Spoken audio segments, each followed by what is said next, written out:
sa pagitan ni Julina Magdangal at Judy Ann Santos. Inamin nila ng harap-harapan. Sa aking panayam sa magkaibigan na parehong bida ng horror movie na Ouija, pinaamin ko kung ano ang kinaiinggitan nila sa isa't isa.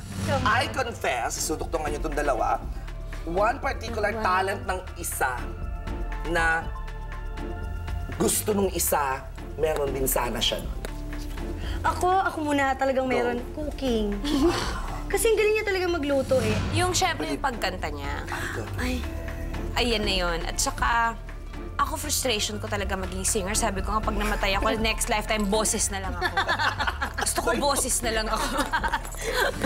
Ito, I confess, particular gamit. Ako siguro yung sasakyan niya. Ako siguro yung condo. Yung condo mo. Ay, okay. Kasi never pa ako na-experience nung parang humiwalay. Tapos ano, parang noon ko pa talaga iniisip na ano kaya kung may sariling condo, ganun. So parang ang sarap din ng feeling na Kasama ka ganun. ng nanay at tatay mo ba? Oo eh, mula umpisa eh.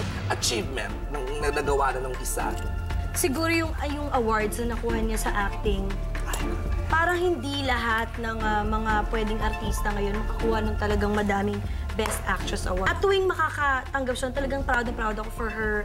Ako yung lahat ng na-achieve niya as a singer. Kasi not everyone can, you know, reinvent yourself. Parang siya yung batang version ni Madonna na yung achievement niya na kahit gano'n siya kalaking artista, yung band niya sa pamilya niya, andun pa rin. Matatanda ang contemporaries, ang dalawang star na halos sabay sumikat, ngunit pilit naman pinag-aaway. At sa muli nilang pagsasama sa pelikula, pagkatapos ng mahabang panahon, binubuhay na naman ang rivalry ng dalawa dahil sa isyong inggitan at di raw pagkakasundo sa billing. Alam mo, may mga effect ba yan? Hindi ko kasi alam. Ako kasi di ko naiintindihan yung billing-billing. Ang importante, kasama kami sa pelikula. Yes. We have different stories.